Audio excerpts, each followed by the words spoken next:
Hello and welcome to Issues and Insights. I'm Jarrett Cox. So this time of year, this is a time that's very special to me. It's the time that hopefully it starts getting warmer. But for most people, if you're older, you think about taxes, and if you're younger, you think about scholarships. And we have a great guest today to talk about scholarships and some other great things that they're involved in. We have Dick Ardisson and Bill Betson from MOAA.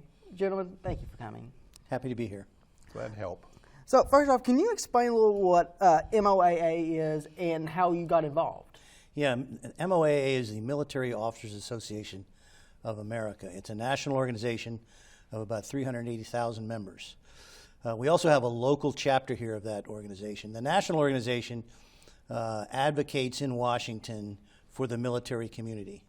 The local organization, which has about 80 members here in the Fort Knox area, is a charitable organization for local charities that benefit the military community. It's also, and importantly, it's a social organization where we gather monthly in dinner meetings to have fun, to talk to each other, people of like minds and of like spirits. The membership is available to active or retired officers of all of the military services. As a charitable organization, we give out about $15,000 to $16,000 yearly that we gain through a golf tournament and other ways we have to raise money. So that's what our primary local focus is at local charities. The biggest one being our scholarship program, which Dick Ardisson is in charge of. Okay, so it is that time of year. High school students are thinking about scholarships. And you all offer this great scholarship. Can you touch a little bit about the scholarship in general? Sure, I'd be glad to. We're not new to the scholarship business. We've been doing scholarships. This is our 28th consecutive year that we've done scholarships. And we've given out 120 scholarships in that period of time, worth about $125,000, which is a pretty sizable amount of money. And I've been the chair of the scholarship committee for this organization since 2010. So I'm in my 13th year. Hopefully there's no things tied to being the 13th year. So this year we've partnered with another affiliated organization. So our total, that organization's the Military Order of the World Wars, a small organization on Fort Knox. So we've got a total of $14,500 that will be divided among 8 scholarships. And the top one is $3,000, the next one is $2,500, and then there's 6 at $1,500. So $1,500, I realize, isn't a whole lot of money in the cost of everything going to college right now, but you know it's a big drop in a big bucket. I mean, every penny counts. Yeah. So, and our scholarships can be used for tuition, books, or fees for the first year while attending an accredited college, university, or vocational or technical school. And you know, with everything that's going on in our local community and with the great work that ECTC is doing, vocational and technical is just as important as getting what we used to consider as a traditional college degree. So we've had a number of students in the past take advantage of that. And our criteria is based, it's merit-based, and we look at ACT scores, we look at GPAs. They have to write an essay that why they need the money, and we kind of try to get a holistic picture of the applicants and use that in our decision-making process.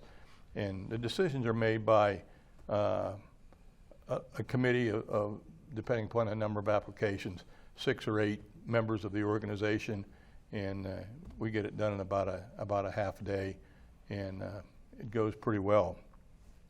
Eligibility for the scholarship is graduating seniors attending local high schools. That can be Fort Knox, it can be the 3 high schools in Hardin County, Meade County, LaRue County, Elizabethtown Independent, Faith Home Schools, and North Hardin Christian School. So a wide population. The unique thing about our scholarship is it's only open to military dependents, and that can be a family member of an active duty guard or reserve military service member, a family member of a 20-year or medically retired deceased active duty guard or reserve service member, or the grandson or granddaughter of a 20-year veteran. We do not accept applications if the parent just served 4 years or 6 years. We would be inundated, and it would be an unmanageable thing. As Bill talked briefly, it's open to those dependents of any branch of service, and the rank of the applicant's sponsor is not a consideration. All of our evaluation is done based on the last 4 digits of a Social Security number.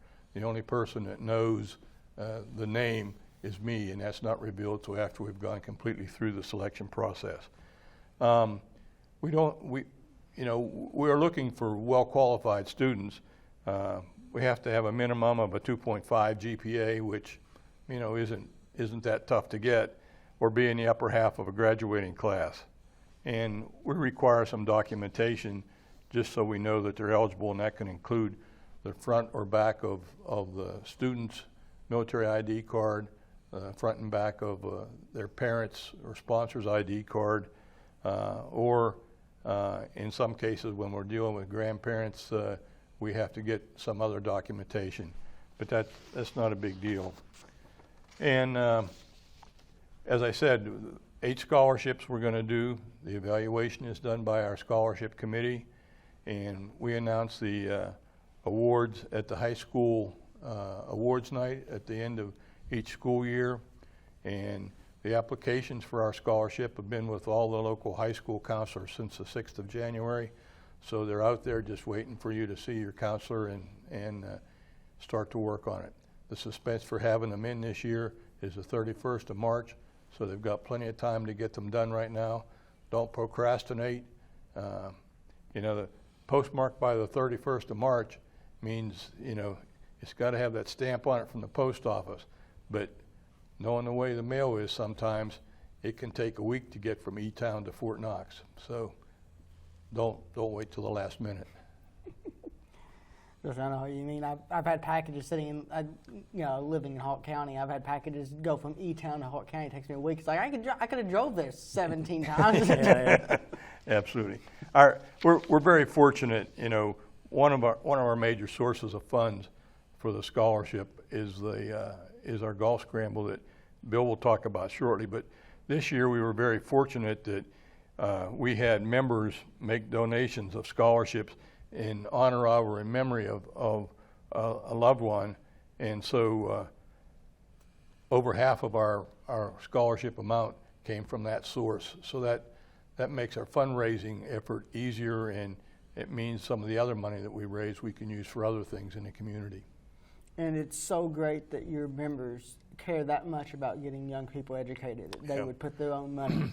We have one member whose spouse passed away, and he's actually donated $4,500 this year.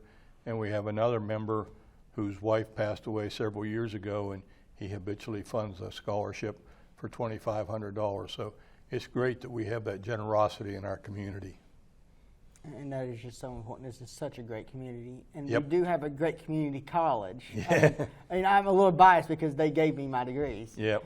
But there's so many great places to go get an education, and there's so many great places that help people do that, and I'm so thankful that you all give students that outlet. Our applicants, I see where the scholarship checks are sent, and they're sent far and wide. We had one that went to the University of Maryland. We have a couple that are down in other SEC schools, and a lot of them stay local. UK, Bellarmine, U of L, EKU, Western gets a chunk, so over time there's no, I'm not tracked what school gets the most because it's not important. It's important that they go and get that degree. That's right, or that technical degree. Right. Yep, absolutely, yes sir. So, you talked about the way that this scholarship is funded. And I also understand that you're a charitable organization, a 501c19. Yes. Can you kind of explain what that is? Yeah, 501. Most people are aware what a 501c3 is, which means if you donate to that organization, that's a tax deduction. The money you donate is deductible. It's the same thing with a 501c19. Just a 501c19 is an organization built around veterans. That's the best way to understand it. So it makes it. The rules are that most of our members have to be veterans to be a 501c19, and that's what we are. So if you come to our golf scramble, which will be on the 15th of September at Lindsay Golf Course on Fort Knox, the money you spend there will be entirely tax deductible. We do a scramble each year. It's our biggest fundraiser. We hope you come. It's traditionally one of the biggest. This year was the biggest scramble held at Fort Knox. For those who don't know, a scramble is a way where people who don't play golf a lot can play and have fun because everybody takes turns shooting and you go to the person's best shot. But as I said, the money you goes to our charitable efforts. We give money to a lot of organizations around here that support the military community. As I said, we do about $16,000. And it's a fun day. The price of it will be announced later, but it is on the 15th. So if you're a golfer, set aside 15 September to come out and join us at Lindsay Golf Course and have a fun day. Tee time this year is going to be at 10 o'clock. 10 o'clock. That's the plan. We had it. We found it's better to have it at 10 than at noon. Yep. We run it well, so it doesn't take that long. Some scrambles can take forever. We are proud that that ours is a little better than that. And there'll be food, and we also let people a lot of scrambles you can purchase mulligans, which means you get to take your shot over again, or you can purchase the right to move your ball forward and all the little fun things that make scrambles a nice afternoon. I would say that the scramble is open to everyone. You don't have to be a military member. You can come on post. Civilians can come on post for that scramble. There's no restriction there. So this is the annual Ralph Reese Memorial Golf Yes. Scramble. Can you touch on who Ralph Reese was? Yeah, Ralph is pretty legendary in our community. Ralph was a World War II veteran who was extremely active his entire life, supporting our community in the Fort Knox area. His military career is quite amazing. He before World War II, he was in a test flight for a B-24 and survived a crash in that test flight with Hap Arnold, who was a famous general from World War II.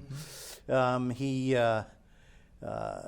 He was absolutely tireless in raising money for all sorts of charities in the Fort Knox area, and he was kind of the person that everybody knew. Mm-hmm. He was involved in the church, involved in MOAA, involved in Reese across America, involved in all sorts of Chamber of Commerce. So we also there's a road named for him up by the Walmart in Radcliffe. If you ever see that, he certainly is somebody who is worthy of admiration and emulation for what the service he provided, not just to the country but to our local area. And when you got Ralph to help you, you got a team because his wife Frankie was always there with him. Ralph passed away a number of years ago, and just a real true gentleman and community spirit. And it sounds like you have a great event to honor his memory. Yes. I met Ralph when I came here in 1983, and he's been a friend ever since. One of the things Ralph did is he would pass out a $2 bill to his friends, and he would put his initials on it. I've still got mine in my wallet. Yeah. A legend in his own time. Yep. He would always, at our dinner meetings, he would always tell a joke at the end of the meeting, up till he was 95. 97. 97. Yeah. And talking about raising money, for a number of years, Ralph, we do an opportunity drawing where it's kind of a 50-50 pot with half the proceeds going to the organization and the other half going back to those that bought tickets. But Ralph would always do that, and his story was, I took this over back in whenever it was, and they said I only had to do it for 1 year, and I'm in my umpty year right now doing that. And he loved it. Yeah. Yeah, it's very important to find something you love and to keep doing it. Yeah, well, and he was, and my wife Donna does the Reese Across America money collection to buy wreaths for the cemetery in the Kentucky Cemetery in Radcliffe, and he was always very helpful in gaining. As a matter of fact, he was a very good fundraiser. Absolutely. Yeah. Whatever organization had was Ralph in, as a member, you were going to get enhanced. Yep. It takes a special kind of person to be a fundraiser like that, and he was that. And it sounds like you certainly picked some great causes. Reese Across America is something, of course, we here at HCEC-TV cover, and it's always a great event every year. Yep. I think we had like almost 600 people there in December. Always a cold, blustery December morning. So if you want to join MOAA, what do you have to do? Who do you got to talk to? Okay, well, the first thing is to be a member of MOAA, you have to be an active or retired officer of any of the uniformed services. Okay, and we charge there's two memberships. There's a national membership, and then there's a local membership. Mm-hmm. The national membership, there's like many national organizations, there's different levels. Right. But the basic membership is free for the national organization. So you just go on MOAA.com and you can go into the computer and you can join. For the local membership, we charge a $12 a year dues. It's been $12 for forever. You can contact one of us or our membership. You can send me an email at betsonwr@me.com, and we'll get you a membership. Start coming to our meetings and have a good time. That's what it's for. As I said, we have about 80 members. We do a lot of interesting things. We have programs. For instance, last week we had the Deputy Commanding General of the U.S. Army Recruiting Command, Daphne Davis, come to talk to us, and she was very interesting and gave us very good information and inside information about the challenges in Army recruiting today. We had an expert on Admiral Kimmel at Pearl Harbor come to talk to us. We had a person come to brief us about Lincoln. We have people from the National Park Service come to see us. As an organization, we go to Churchill Downs a couple times a year. What else? Can you think of anything else? The meetings are the third Wednesday of the month. Wednesday of the month. We gather at 5:30 and eat about 6:15. We usually have a catered meal, and we're very fortunate that we have a building that we share with other nonprofits on Fort Knox that's kind of our headquarters building, and that's where we meet to eat. And we also do a lunch bunch monthly. For our dinner meeting, we are pretty efficient. It's a lot of fun. We will get you home we'll leave by 7:30, so we don't stay there late. I would mention we also put out an organization, we call it the Chapter Chatter. That's won national awards from the MOAA National Organization. Several times. Newsletter, and importantly, being the member at the national level does not make you a member at the local level, so you have to join both. And with everything we also award. One of the things we do is each summer we give an award to deserving cadets at our OTC summer camp here at Fort Knox. Each one of the cadet cycles. So we're there 10 to 13 times in the summer. Mm-hmm. We usually do our own little white elephant auction each year for another money raising thing, and it's a lot of fun. As I said, it's a charitable organization primarily, but it's also and importantly a social organization where you can get together with people that you have a lot in common with. And with all the great stuff that you just listed, it sounds like that $12 membership is well worth it. Oh yeah, with $12 just sort of keeps you involved. It makes sure that we can give money to the charities. I'm looking at one thing, for instance.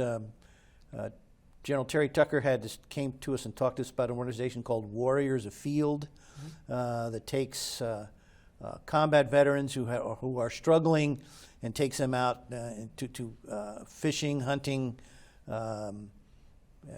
and you have to be nominated to win this, and that's one of the organizations we support. We support USA Cares, we support the Radcliffe Veterans Center, and we're very active in the community, supporting the military community here in the Fort Knox area. So, you, of course, earlier you mentioned being a charitable 501c19. C19. And tax season's coming up. If someone hears this and, I love all the great stuff you're doing, or I want to support the scholarship fund, can they donate directly to you? Absolutely. We will graciously take their money, and we will give them a receipt for their tax deduction. Right. Yep. And who would they need to contact if they wanted to donate? I'd say the best thing, contact me at my email, and we can do that, as I gave it before, betsonwr@me.com, and we'll make arrangements to get that in, and we'll just mail us a check, and we'll get it deposited. And we'll put all that information on the screen for anyone. Okay. So if someone wants to follow, do you all have a Facebook? Do you have somewhere that you post all the great stuff, the events that you do? We post on Facebook. I think that Fort Knox MOAA, I forget what it is. It just pops up on mine. Yeah, just type it in and you'll get there. And we will also put that on the screen as well. Yeah. And the scholarships, kind of everything goes back full circle. You start off with the scholarships. The golf scramble helps with the scholarships. And the deadline for that. Can you? The scholarships are we do them through the high school counselors. We don't post that per se any place, although John Wright at Hardin County Schools has put it on the Hardin County School site. But we don't have an automated system to do that. I'm sorry. I mean the deadline. When is the deadline? 31st of March, postmarked by the 31st of March, and a week or so after that, we'll start to input all the information into spreadsheets and get ready to have the committee meeting. And if you are a high school student, make sure you talk to your counselor about what scholarships are available, because there are a lot, and a lot of students don't know what's in. And there's other military scholarships, for instance, ROTC or West Point, that you can apply for as well. We're here to talk about ours, but your guidance counselor can help you with that too. Well, and you recently had Devette Sweeney in here from CKCF, and they've got a wonderful automated scholarship site, and I think they're doing $300,000 or $350,000 worth of awards. So don't overlook that one. And someone that has a cousin that works as a guidance counselor in a high school. This time of year, guidance counselor is your best friend. Yeah. And they do know. So go ask, and there's a lot of money available out there for students to go continuing your education, and we all know how much that means to your chances for your future. Let me plug another scholarship, if I could. Yeah, of course. I'm a volunteer at the Abound Credit Union, and Abound Credit Union has got 10 scholarships for $2,500. Information is on their website, and they're accepting applications now. And I'll plug a couple too. I worked for a long time for U.S. Army Cadet Command, which is headquarters at Fort Knox, and you can get an ROTC scholarship that will pay all of your tuition or your room and board to just about any college in the United States that you want to go to. You can apply to that online. Just go look it up. Also, I work with the Congressman Guthrie on his board for selection of appointees to the Military Academy. That's another great scholarship option available to people in the local area. So there's all kinds of opportunities for people. As part of MOAA, we contribute in our modest way, but we ask you to come try to get some of our money. And like I said, education is expensive, no matter whether you go to a community college or that. So it's so great that people like you are making this easier for people, and just continuing your great work from serving to helping other people serve and lead in their communities. So, Bill, Dick, thank you so much for coming. Of course, the Golf Scramble, the annual Ralph Reese Memorial Golf Scramble, September 15th at the Lindsay Golf Course on Fort Knox, right? On post, and you don't have to be an officer to attend. You know, civilians can come out, and we highly encourage. Yes, yes. You don't even have to be a golfer, really. Yeah, you don't have to be a golfer. Oh, good. You got to be the world's worst golfer. Yeah. A scramble means everybody takes a shot and you go to the best shot. So if you completely miss the ball, hopefully one of your teammates will hit it well. Thank you for giving us this Yes, thank you. opportunity. Absolutely. Thank you. And March 31st is the deadline for Scholarships. our scholarship. Postmarked. Postmarked. That postmark is very important. Very important. Well, thank you all so much for coming. I'm Jarrett Cox with HCEC-TV. Thank you for watching. I'll catch you down the road.